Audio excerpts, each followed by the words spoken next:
Hey, welcome back to Larry's Library. This is the place where every week I show off and talk about some of the great stuff that I love that I've collected here and read. And this week we're talking about Death or Glory, the Prestige Edition. Now this is a big, giant, beautiful hardcover by Image. It's actually the size of a Dark Horse Library Edition. It's 336 pages. It retails for $39.99, but you can get it on InStockTrades.com for like 23 bucks. It's a heck of a deal. Yeah, this thing is big. It's the size of a Dark Horse Library Edition, like I said, and the quality of the binding is fantastic. The pages are very thick, and no problems at all with the build on this. Now, the creators on this one are writer Rick Remender and artist Bengal. Now, he's a French artist, so hopefully I got that pronunciation right. Of course, Rick Remender is best known for Deadly Class, Seven to Eternity, Uncanny X-Force, just a ton of stuff. Others. But fan favorite writer, fantastic. He's also a penciler and inker. He's done some animation work. He's quite an interesting creator. I had never seen the art by Bengal before, but man, it's really good stuff. Very unique, very different look to it. Fine lines. It's great. I was really impressed with it. Loved it. Now, as for the contents, this collects Death or Glory 1 through 11, the individual comic books. But I got to tell you, this works fantastic as an OGN, an original graphic novel. I mean, it's obvious they planned it that way, from the start. But it was released as comic books, and this collects the entire thing, all 11 issues. It's got a bunch of extras in it. It's got a very nice cover gallery. There's script excerpts at the back.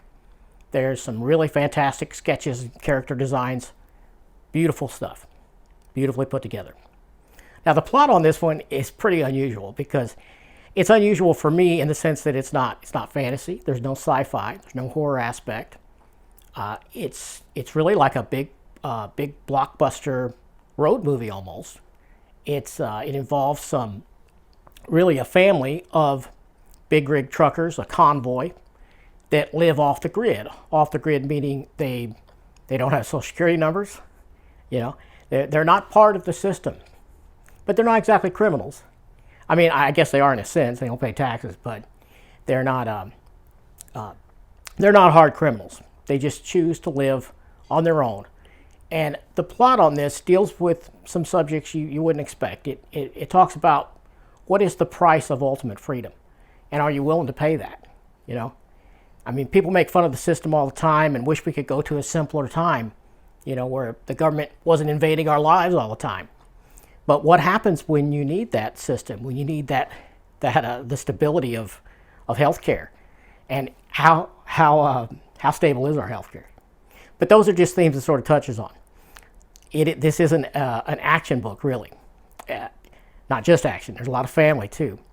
But it involves Glory as the main character, and her dad ends up needing an organ transplant. And since these people are off the grid, he can't just go to the hospital and make that happen. So she goes to great lengths, incredible lengths, to try to save her dad.